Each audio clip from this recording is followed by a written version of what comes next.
تو اہل جنت کہیں گے اللہ تو نے ہمارے چہروں کو سفید کر دیا جب لوگوں کے چہرے سیاہ تھے، تو نے ہمیں جہنم کی آگ سے بچا لیا، تو نے ہمیں جنت میں ڈال دیا، تو نے دنیا کی ہر نعمت ہمیں عطا کر دی، اب کس چیز کی کمی رہ گئی؟ نبی صلی اللہ علیہ وسلم نے فرمایا کہ اللہ تعالیٰ پھر نور کے جو پردے ہیں ان کو حکم دیں گے، وہ ہٹ جائیں گے اور اہل جنت اپنے رب کو دیکھیں گے۔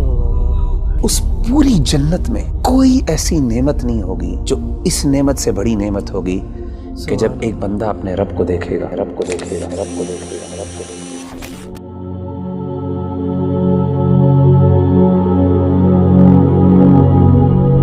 میرا بھی آج کے جو ماڈرن ایشوز ہیں ان میں ون آف دا ٹاپ جو ایشو فیس کرتے ہیں ہم لوگ وہ بد نظری کا ہے کہ کہیں بھی آپ چلے جائیں، کہیں بھی آپ دیکھ لیں، بڑا مشکل ہوتا ہے اپنی نظر کو بچانا اور اس چیز سے اپنے آپ کو بچا لینا جو اللہ سبحانہ و تعالیٰ نے منع کی ہے۔ تو کیسے آج کل کا نوجوان اور کیسے ہم لوگ جو ہیں بچ سکتے ہیں کہ ہماری نظریں بد نہ ہو اور ہم لوگ ایسی چیز میں نہ پڑ جائیں جو اللہ سبحانہ و تعالیٰ کی سے حرام ہے؟ دیکھیں ربی بھائی، سب سے امپورٹنٹ فیکٹر جو انسان کی نظروں کی حفاظت کر سکتا ہے وہ فیکٹر یہ ہے کہ انسان کو اس بات کا شعور ہونا چاہیے کہ میری نظر کی قیمت کیا ہے۔ دیکھیں ہماری جو نظر ہے نا، ہم سمجھتے ہیں اس کی کوئی قیمت نہیں ہے، جس مرضی پر ڈال لیں، لیکن آپ کو یہ پتا ہونا چاہیے اور ہم میں سے ہر بندے کو یہ پتا ہونا چاہیے کہ اس نظر کی اتنی بڑی قیمت ہے۔ کیوں؟ کیونکہ اس نظر نے اللہ رب العزت کو دیکھنا ہے جنت۔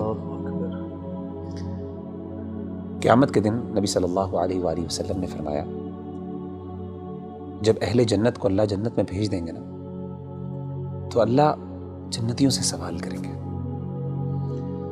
کریں گے کہ اے میرے بندو هل تريدون شيئا ازيدكم، کیا تمہیں کوئی چیز اور بھی چاہیے تاکہ میں تمہیں دوں؟ تو اہل جنت کہیں گے اللہ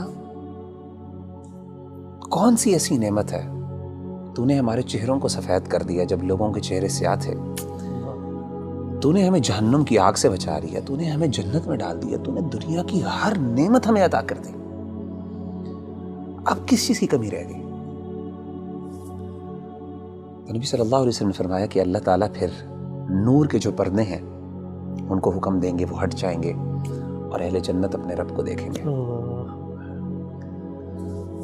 نبی صلی اللہ علیہ وسلم نے فرمایا کہ فما اعطوا شيئا احب الیہم من النظر الى ربهم، او كما قال علیہ الصلاۃ والسلام، کہ اس پوری جنت میں کوئی ایسی نعمت نہیں ہوگی جو اس نعمت سے بڑی نعمت ہوگی کہ جب ایک بندہ اپنے رب کو دیکھے گا۔ اور صحابہ نے بڑے حیران ہو کے پوچھا، انہوں نے کہا کہ اللہ کے رسول هل نرى ربنا، ہم اپنے رب کو دیکھیں گے؟ کیسے دیکھیں گے؟ مطلب they were like imagining the situation۔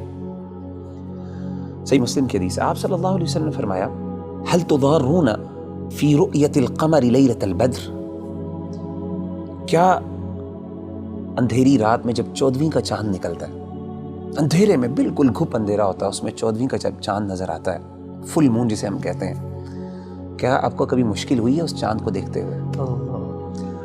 اسی طریقے سے آپ نے پوچھا کیا سورج جب بادل نہیں ہوتے تو اس ٹائم سورج دیکھتے ہوئے کوئی مشکل لگتی ہے؟ انہوں نے کہا کہ نہیں، انکم ترون ربکم کذالک، اسی طریقے سے تم اپنے رب کو دیکھو گے۔